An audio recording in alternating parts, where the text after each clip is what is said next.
Hello everyone. Quizzer book में आप सभी का स्वागत है। इस वीडियो में आज हम DBBB PRT के प्रीवियस ईयर हिंदी के प्रश्न डिस्कस करेंगे।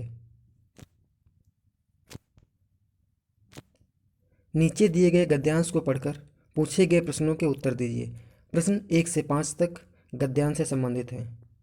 शुक्ल जी के निबंध गंभीर एवं विचारपरक होते हैं।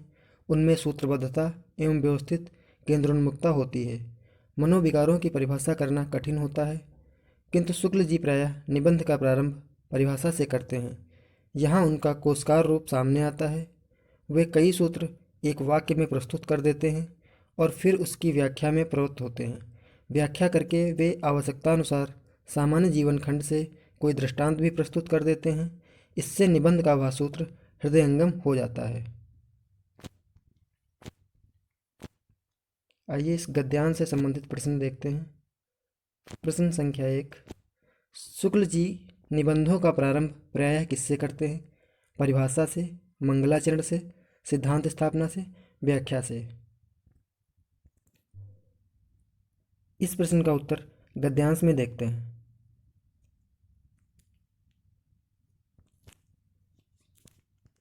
शुक्ल जी प्रायः निबंध का प्रारंभ परिभाषा से करते हैं। इस प्रश्न का सही उत्तर है परिभाषा से। शुक्ल जी निबंधों का प्रारंभ प्रायः परिभाषा से करते हैं।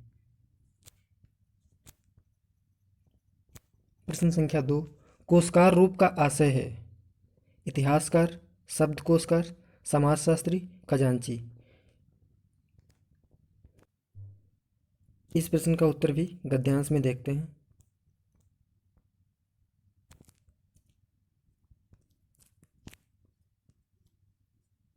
यहाँ उनका कोशकार रूप सामने आता है।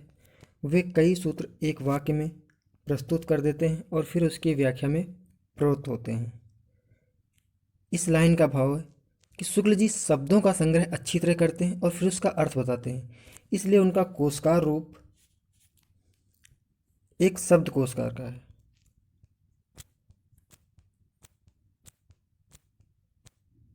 अतः इस प्रश्न का सही उत्तर है शब्द कोशकार।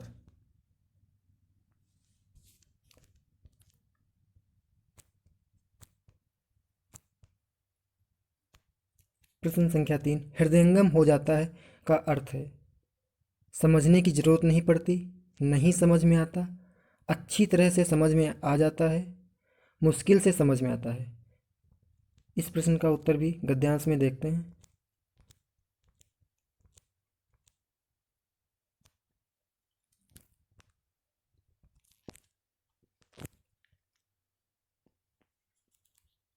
व्याख्या करके वे आवश्यकतानुसार सामान्य जीवन खंड से कोई दृष्टांत अर्थात उदाहरण भी प्रस्तुत कर देते हैं।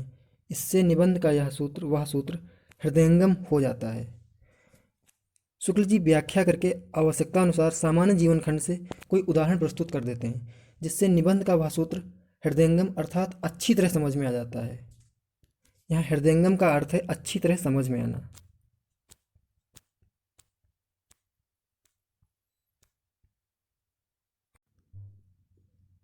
इसका सही उत्तर है विकल्प सी, अच्छी तरह से समझ आ जाता है।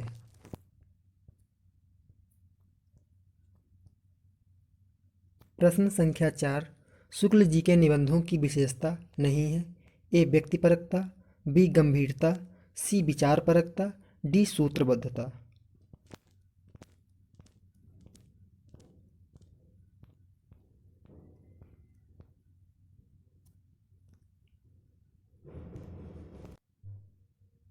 शुक्ल जी के निबंध गंभीर एवं विचारपरक होते हैं। उनमें सूत्रबद्धता एवं व्यवस्थित केंद्रोन्मुखता होती है। शुक्ल जी के निबंध गंभीर, विचारपरक, उनमें सूत्रबद्धता और व्यवस्थित केंद्रोन्मुखता होती है।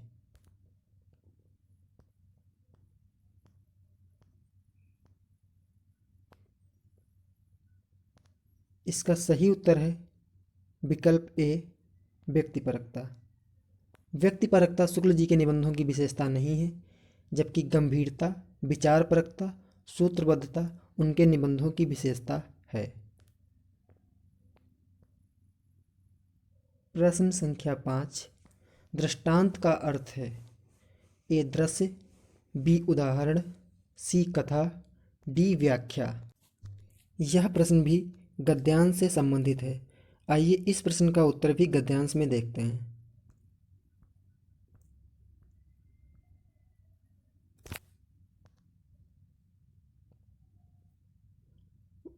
व्याख्या करके वे आवश्यकता अनुसार सामान्य जीवन खंड से कोई दृष्टांत भी प्रस्तुत कर देते हैं। दृष्टांत, यहाँ पर दृष्टांत का अर्थ है उदाहरण। आवश्यकता अनुसार सामान्य जीवन खंड से वे कोई उदाहरण प्रस्तुत कर देते हैं।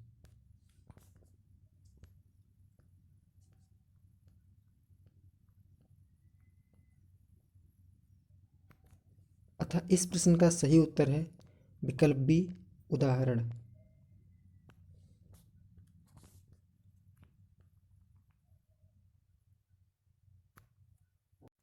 प्रश्न संख्या 6, धीरज किस प्रकार की संज्ञा है। ए पदार्थवाचक, बी जातिवाचक, सी व्यक्तिवाचक, डी भाववाचक। इस प्रश्न का सही उत्तर है विकल्प डी, भाववाचक। धीरज भाववाचक संज्ञा है। धीरज का अर्थ होता है धैर्य। प्रश्न संख्या 7, निम्नलिखित में वर्तनी की दृष्टि से कौन सा शब्द शुद्ध है। ए निरीक्षक, बी निरीक्षक, सी निरीक्षक, डी निरीक्षक। इस प्रश्न का सही उत्तर है विकल्प बी, निरीक्षक। निरीक्षक शब्द वर्तनी की दृष्टि से शुद्ध है, जबकि अन्य दिए गए सभी विकल्प वर्तनी की दृष्टि से अशुद्ध हैं। प्रश्न संख्या 8, निम्नलिखित में से कौन सा शब्द स्त्रीलिंग है। ए हमला, बी हरण, सी हंस, डी हड़ताल। इस प्रश्न का सही उत्तर है विकल्प डी, हड़ताल। हड़ताल शब्द स्त्रीलिंग है, जबकि अन्य सभी दिए गए विकल्प पुल्लिंग हैं। प्रश्न संख्या 9, जिसमें विघ्न बाधा न हो के लिए एक शब्द होगा। ए सरल, बी ऋजु, सी कंटक, डी अकंटक।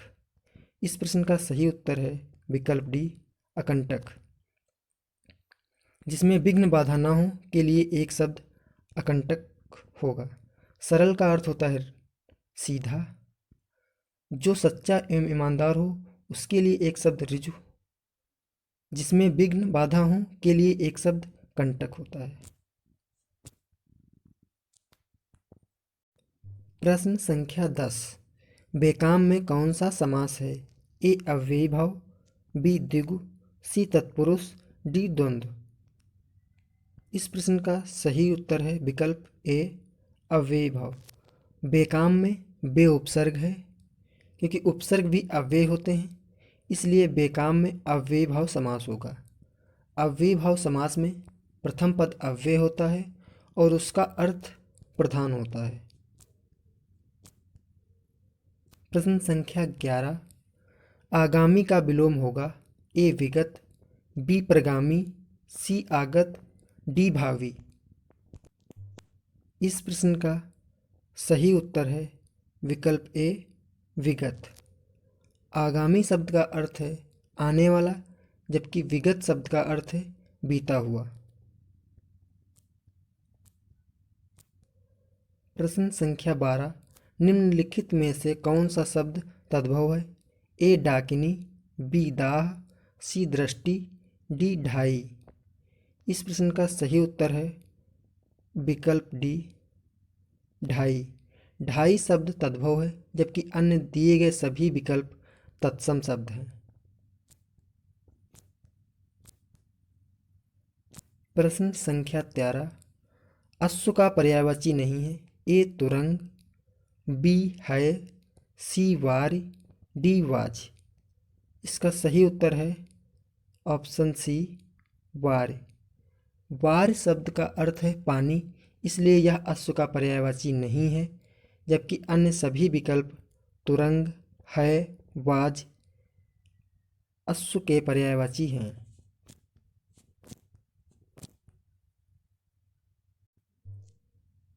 प्रश्न संख्या 14 पौरुषेय में प्रत्यय है य, एय, अय, सेय। इसका सही उत्तर है विकल्प बी एय। प्रश्न संख्या 15 संग्रह में उपसर्ग है ए स, बी ह, सी सम, डी सन। इसका सही उत्तर है विकल्प सी सम।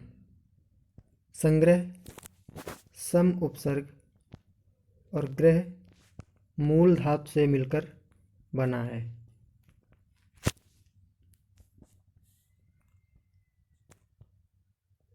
प्रश्न संख्या 16 निम्नलिखित में से कौन सा शब्द देशज है? आर्डर, अजब, चिड़िया, आबरू। इसका सही उत्तर है विकल्प सी चिड़िया। चिड़िया शब्द देशज है जबकि आर्डर अंग्रेजी, अजब अरबी और आबरू फारसी शब्द है।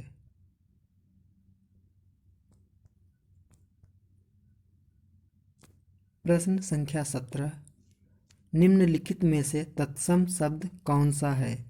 ए नींद, बी नयन, सी निभाना, डी नीचा। इसका सही उत्तर है विकल्प बी नयन।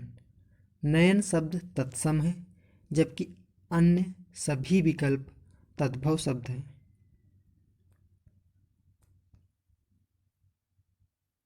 प्रश्न संख्या 18 उसको नौकरी करने पड़ी वाक्य में अशुद्ध अंश है ए उसको, बी नौकरी, सी करने, डी पड़ी। इसका सही उत्तर है विकल्प सी करने। करने अशुद्ध अंश है। यहाँ पर सही वाक्य होगा उसको नौकरी करनी पड़ी। प्रश्न संख्या 19 उच्चारण का संधि विच्छेद होगा ए उत प्लस चारण, बी उच्च प्लस रण, सी उत प्लस चरण, डी उच्च प्लस आरण।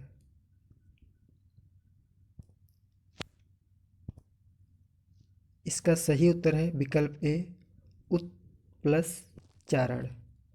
उच्चारण में व्यंजन संधि है।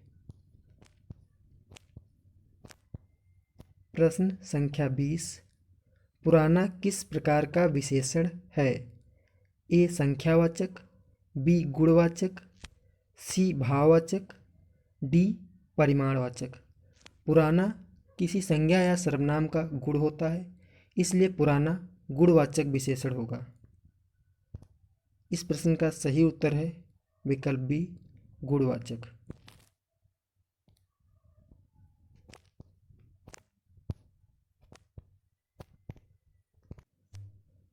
उम्मीद करता हूँ यह सेशन आपको पसंद आया होगा। प्लीज़ इसको ज़्यादा से ज़्यादा लाइक करें और अपकमिंग वीडियोज़ के लिए हमारा चैनल सब्सक्राइब करें।